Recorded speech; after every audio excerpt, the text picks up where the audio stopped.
Natalie, Yes. what do you know about Memorial Day? Well, I know it's a day to honour the fallen. It's also a federal day off and a day where people grill and go paddleboarding. Anything else? Any history? Good, I'm going to tell you. It really makes me wonder.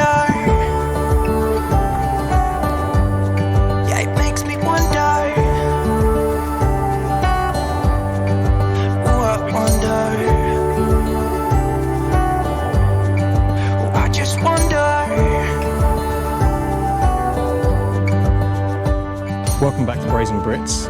We want to do something a bit different this week because it is Memorial Weekend, and so we've travelled around the US a lot in the RV, and we've met a ton of military people, either somehow connected to the military, either they were veterans or they were active military or they had family in the military, and it is a huge thing. The chances are you're going to know someone who's been in the military. Now, although we've only been in the US for about 8 years, it is kind of cool to see that, and also although we had our differences, the UK and the US have been allies for what, 200 years at least, probably, so we're very close.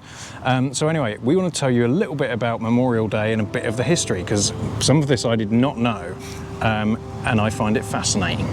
So Memorial Day falls usually on the last Monday in May. It is a day to remember everyone that was lost fighting for our country.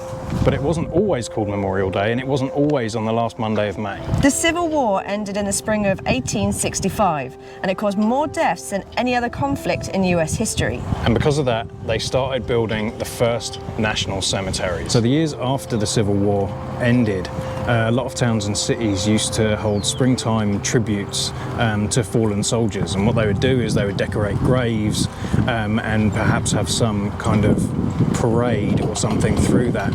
And because they used to decorate the graves, they called it Decoration Day.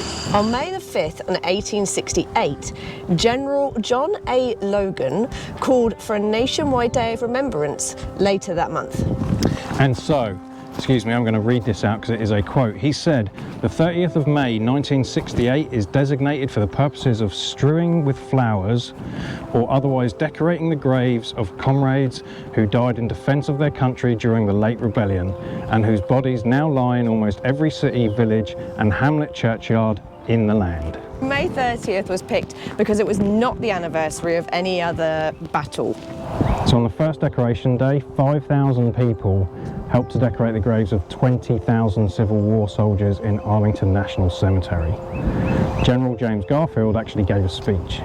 By 1890, Decoration Day was an official state holiday that was celebrated for most of the northern states. But the southern states believed that was only for Union soldiers, so they honoured their dead on very different days depending on the state.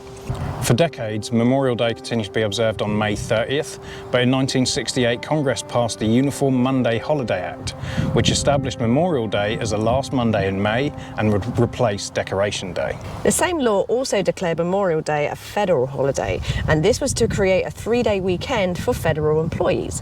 The change went into effect in 1971. So what are the traditions of Memorial Day?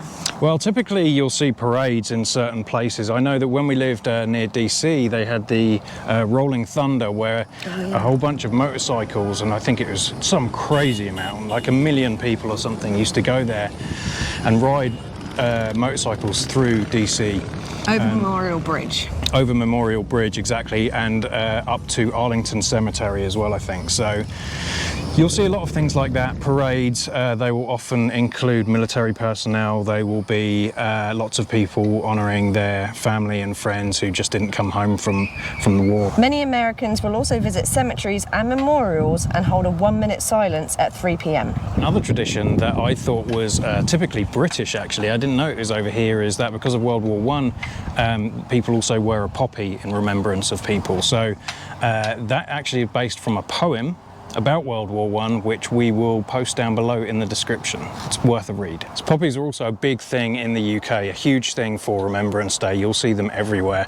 Almost everyone will be wearing one. The money from that goes to certain charities, probably veteran charities as well. But I found an amazing quote around when the UK Remembrance Day is, which is November the 11th. But on this day, at the 11th hour, on the 11th day of the 11th month of 1918, the Great War ends, and that marked the end of World War I. On the 11th of November at 11 a.m, we typically hold a 2-minute silence. And the silence was originally there to recreate the silence of when the guns and the bombs stopped when the war was ended.